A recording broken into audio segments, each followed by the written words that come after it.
How to utilize your time. পরিশ্রমীরা যদি সবচেয়ে বেশি সফল হতো তাহলে সবচেয়ে বেশি সফল হতো প্রাণীদের মধ্যে গাধা। কিন্তু বাস্তবে কি তাই? না, বাস্তবে গাধারা কিন্তু সবচেয়ে সফল নয়। আর সেটা না হওয়ার পেছনে একটা কারণ, সেটা হচ্ছে তারা তাদের সময়কে সঠিকভাবে এবং স্মার্ট ওয়েতে তারা কাজে লাগায় না। ঠিক সেম ভাবে আমাদের মধ্যে অনেক শিক্ষার্থী আছে যারা আমাদের সময়টাকে আমরা সঠিকভাবে কাজে না লাগার কারণে দিন শেষে আমরা ব্যর্থ মানুষে পরিণত হই। সো আজকের এই ভিডিওতে আমি কথা বলবো তোমাদেরকে, তোমাদের যে 24 ঘন্টা সময়, এই সময়কে কাজে লাগিয়ে তোমরা তোমাদের লাইফে কিভাবে এগিয়ে যেতে পারো, তোমরা তোমাদের লাইফে অনেক বেশি সফলতা অর্জন করতে পারো। সো চলো শুরু করা যাক আজকের এই ভিডিও।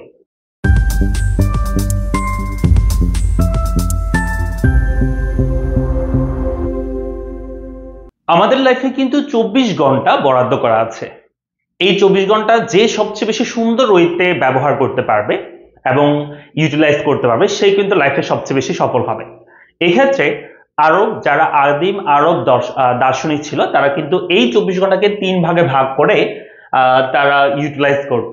সো এটা বর্তমান সময়ে কিন্তু ব্যবহার হয়ে আসছে এই থিওরিটা, যে আমাদের যে 24 ঘন্টার সময়, এটাকে আমরা 3 ভাগে ভাগ করে 8 আওয়ার করে বা আমরা 8 ঘন্টা করে কিন্তু 3 ভাগে ভাগ করতে পারি আমাদের যে লাইফের সময়, সেই সময়টাকে।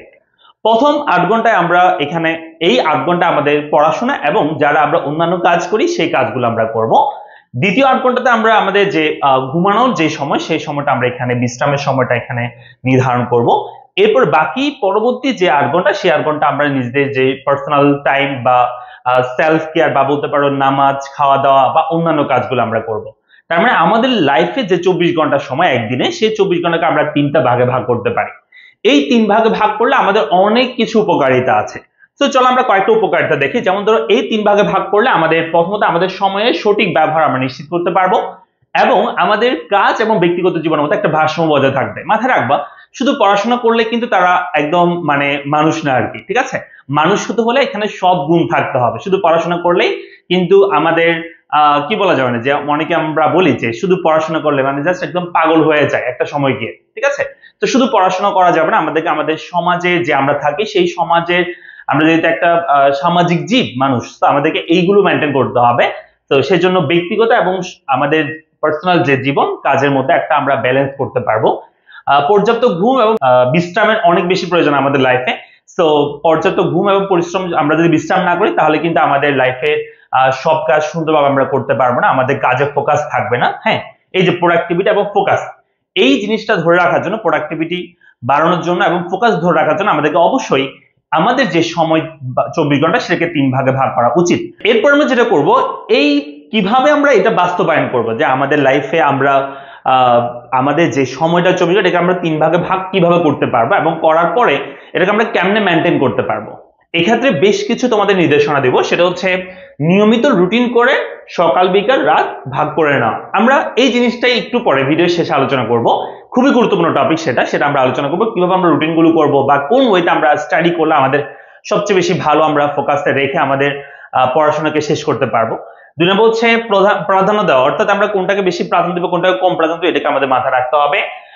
ডিজিটাল ডিস্ট্রাকশন কমানো, অর্থাৎ আমরা জানি যে আমাদের সোশ্যাল মিডিয়া ব্যবহার আমাদের রীতিমতো এখন অনেক বেশি আমরা অ্যাডিক্টেড হয়ে গিয়েছে সোশ্যাল মিডিয়া মেনটেন করার ক্ষেত্রে বা ব্যবহার করার ক্ষেত্রে। তো সেই জিনিসটাকে আমাদেরকে এখানে অবশ্যই কি থাকতে হবে, যে এখান থেকে ডিস্ট্রাকশন কমানো আমাদেরকে চিন্তা করতে হবে এবং আমাদেরকে একটা লিমিটেড সময়ের জন্য এই সোশ্যাল মিডিয়া আমাদেরকে ব্যবহার করতে হবে। এরপর হচ্ছে নিজেকে পুরস্কার করা, এটা খুবই খুবই গুরুত্বপূর্ণ। এটা আমার ক্ষেত্রে অনেক বেশি কাজে দিয়েছে। যখন আমি একটা রুটিন করতাম এবং রুটিন করে আমি রুটিনটা ফলো করতে পারতাম, দেন আমি নিজেকে একটা রিওয়ার্ড দিতাম। কিভাবে? যেমন মনে করো, আমি ধারণা করেছি আমি এখন থেকে 2 ঘন্টা পড়াশোনা করব, বা আমি একটা রুটিন করেছি এখন থেকে আমি 2 ঘন্টায় এই পড়াটা শেষ করব। মনে করো আমি 2 ঘন্টার মধ্যে ওই পড়াটা শেষ করলাম, তখন তোমার জন্য রিওয়ার্ড কি?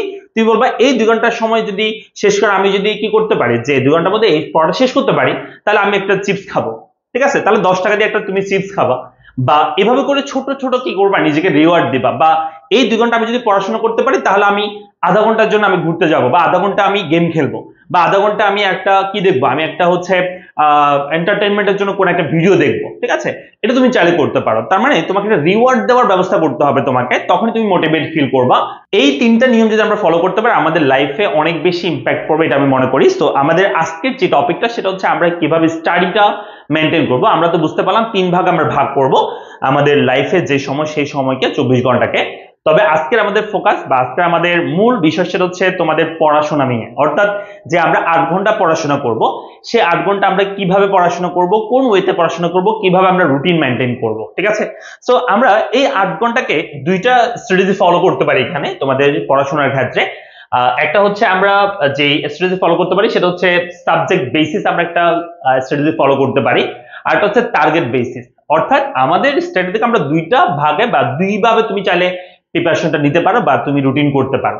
বিশেষ করে আমি যেটা বলবো সেটা হচ্ছে সাবজেক্ট বেসিস। এই বিষয়টা হচ্ছে যারা ফার্স্ট ইয়ারে আছো, মানে যারা এসএসসি পরীক্ষা দূরে আছে, দ্যাট মিনস ফার্স্ট ইয়ারে আছো, তারা এই মেথডটা ফলো করতে পারো। এই মেথড ফলো করলে তোমার জন্য সবচেয়ে বেশি কাজে দিবে।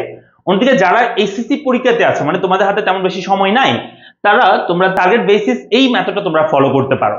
তো আমি প্রথমে কথা বলি যে সাবজেক্ট বেসিস আমরা কিভাবে করব, অর্থাৎ প্রতিটা সাবজেক্ট আমরা কি ডেইলি বেসিসে কি করতে হবে, একবার রিভিশনে বা একবার আমাকে পড়াশোনা করতে হবে, ভাগ করে নিতে হবে। এটা খুবই সহজ বিষয়। তুমি যদি ডেইলি 4টা করে সাবজেক্ট পড়ো, অন্ততপক্ষে মনে করো তুমি 4টা সাবজেক্ট পড়বে ডেইলি।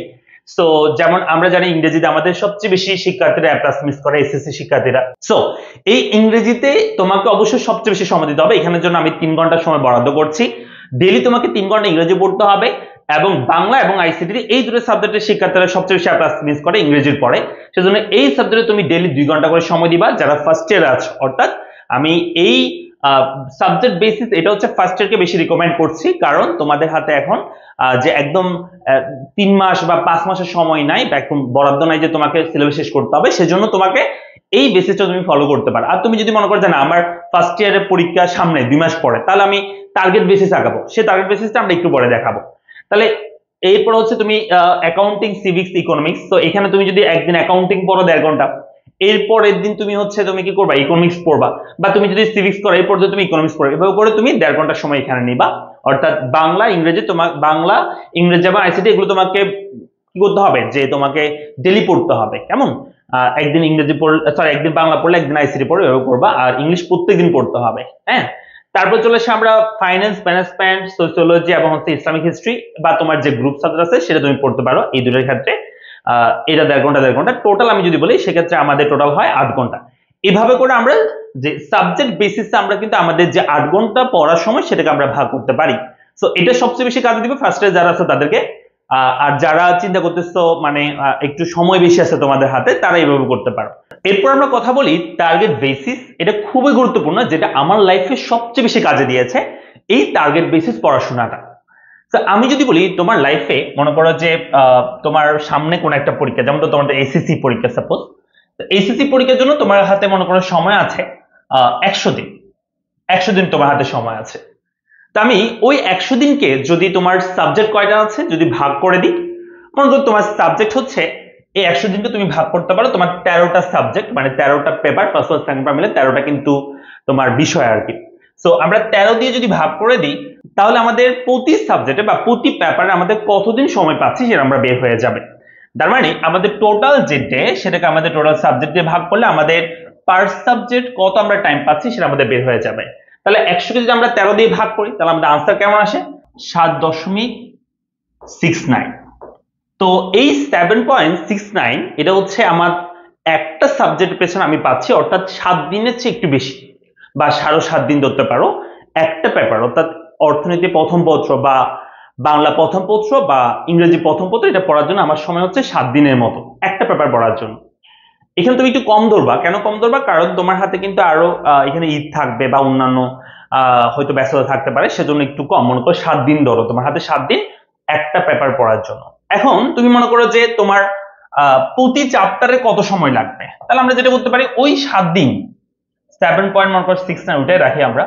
মনে করো তোমার কাছে এই একটা পেপারে মনে করো অর্থনীতির প্রথম পত্রে তোমার 6টা অধ্যায় আছে, তাহলে এই 7.69কে আমি যদি 6 দিয়ে ভাগ করি, তার মানে একটা সাবজেক্টে যে চ্যাপ্টার সংখ্যা আছে সেই চ্যাপ্টার সংখ্যাতে যদি আমি ভাগ করি, তাহলে আমার হাতে সময় থাকে মনে করো 1.2 বা এরকম একটু আর কি, কেমন মানে একদিনের মতো আমার সময় যে একটা চ্যাপ্টার শেষ করার জন্য। তার মানে বুঝতে পারছো যে তোমার পার ডে টার্গেট কি? তোমার পার ডে টার্গেট হচ্ছে তোমাকে অবশ্যই ডেইলি একটা করে সাবজেক্ট ফুল কভার করতে হবে। এখন এই একটা সাবজেক্ট ফুল কভার করতে কিরকম কভার করতে হবে এটা নিয়ে তোমাদেরকে আমরা একটা কোর্স প্ল্যান আমি শেয়ার করেছিলাম আমাদের পড়ালেখা পেজে। ওই কোর্স প্ল্যানটা তোমরা কি করতে পারো, মেনটেন করতে পারো। এখানে রয়েছে যে তোমার একটা চ্যাপ্টার শেষ করার জন্য প্রথমে তুমি থিওরিটা পড়বা, থিওরি পড়লে তোমার 50% কমপ্লিট হবে। দেন তুমি সেটার উপর এমসিকিউ পড়বা, আরো 10% তোমার প্রিপারেশন কমপ্লিট হবে। দেন তুমি সিকিউ পড়বা, আরো 20% তোমার প্রিপারেশন কমপ্লিট হবে। তারপর তুমি একটা এক্সাম দিবা, তারপর তোমার আরো 20% প্রিপারেশন কমপ্লিট হবে এবং তুমি কত নাম্বার পাবে সেটা তুমি লিখে রাখবা। এই ভিডিওর নিচে একটা আমি লিংক দিয়ে দিচ্ছি কমেন্ট বক্সে, সেই ভিডিও তোমরা দেখে নাও এবং সেখানে একটা পিডিএফ আছে, সেই পিডিএফটা ডাউনলোড করে নাও, কোর্স প্ল্যানটা সেটা ডাউনলোড করে তোমরা কিন্তু তোমার প্রিপারেশন শুরু করতে পারো। আরেকটা বিষয় বলে সেটা হচ্ছে আমাদের এইচএসসি যারা পরীক্ষাতে আছে তোমরা আরো কিভাবে সুন্দর করে তোমাদের টাইমকে ম্যানেজ করতে পারবে বা ইউটিলাইজ করতে পারবে সেটার জন্য আরেকটা ভিডিও আমি তোমাদেরকে মেক করেছিলাম। সেটার ভিডিও আমি এই ভিডিও কমেন্ট বক্সে সেটার লিঙ্কও দিয়ে দিচ্ছি, তোমরা চাইলে সেটাও দেখতে পারো, তাহলে তোমাদের জন্য আরো বেশি কাজে দিবে। তো আমি আমার লাইফে এই জিনিসটা অনেক বেশি কাজে দিয়েছে। তাহলে দেখা যাইতো যে আমার একদিনে যেহেতু একটা চ্যাপ্টার শেষ করতে হবে, তাহলে আমি কতক্ষণ থিওরি পড়বো, কতক্ষণ আমি এমসিকিউ পড়বো, কয় ঘন্টা এমসিকিউ পড়বো, কয় ঘন্টা আমি সিকিউ সলভ করবো, আমার একটা রোড ম্যাপ তৈরি হয়ে যাইতো। যেমন আমি যদি মনে করো আমার 8 ঘন্টার সময়, 8 ঘন্টা আমার হচ্ছে একটা চ্যাপ্টার শেষ করতে হবে, তাহলে মনে করো আমি সেখানে 3 ঘন্টা থিওরি পড়বো, 2 ঘন্টা আমি এমসিকিউ পড়বো, ঠিক আছে, বাকি 3 ঘন্টা আমি আবার করবো সিকিউ সলভ করবো। অথবা তুমি যদি চাও সেটা হচ্ছে তুমি আরেকটু কমাইতে পারো, আরেকটু তুমি কি করতে পারো, এটাকে একটু পরিবর্তন করতে পারো। সেটা হচ্ছে তুমি মনে করো 2 ঘন্টা থিওরি পড়বা, 2 ঘন্টায় ওই চ্যাপ্টারটা থিওরি পড়বা, 1 ঘন্টা এমসিকিউ পড়বা, আর 2 ঘন্টা তুমি কি করবা, তুমি হচ্ছে এটার উপর সিকিউ সলভ করবা। তারপর তুমি 1 ঘন্টা মনে করো পরীক্ষা দিবা। হ্যাঁ, এভাবে করে তুমি চাইলে সাজাতে পারো যে তোমার চ্যাপ্টারটা সুন্দর করে কমপ্লিট করতে চাইলে বা কমপ্লিট করতে হলে তোমার কিভাবে আগাইতে হবে। আসলে তোমাদের লাইফে তোমরা যারা এসএসসি পরীক্ষাতে, তোমাদের প্রতিটা দিন, প্রতিটা ঘন্টা, প্রতিটা মিনিট, প্রতিটা সেকেন্ডে গুরুত্বপূর্ণ। কারণ তোমাদের লাইফে সবচেয়ে গুরুত্বপূর্ণ সময় হচ্ছে এসএসসি লাইফটা। আর এসএসসি 26 শিক্ষার্থীরা তোমাদের কিন্তু অনেক বেশি সতর্ক হইতে হবে, কারণ তোমাদের কিন্তু ফুল সিলেবাস। আর এই ফুল সিলেবাসের বিষয়বস্তু নিয়ে আমরা একটা ভিডিও মেক করেছিলাম, তোমরা চাইলে সেটা দেখতে পারো, এই ভিডিও কমেন্ট বক্সে আমি দিয়ে দিব, সেই ভিডিও তোমরা দেখে নেবা। তোমাদের এসএসসি পরীক্ষার জন্য কিন্তু রেজাল্টটা মানে ভালো করাটা অনেক বেশি টাফ হয়ে যাচ্ছে সামনের বছরে।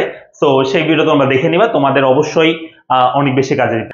সো আজকের ভিডিওটা এইটুকু পর্যন্ত। সবাই এতক্ষণ পর্যন্ত ভিডিও দেখার জন্য অনেক অনেক ধন্যবাদ। যদি ভালো লেগে থাকে অবশ্যই তোমরা কমেন্ট বক্সে জানাতে পারো এবং এই ভিডিওটা শেয়ার করতে পারো বন্ধুদের মাঝে, যারা এই ভিডিওটা দেখলে তাদের উপকার হবে। দেখা হচ্ছে সবার সাথে পরবর্তী কোনো ভিডিওতে। ততক্ষণ পর্যন্ত সবাই ভালো থাকো, সুস্থ থাকো। আসসালামু আলাইকুম।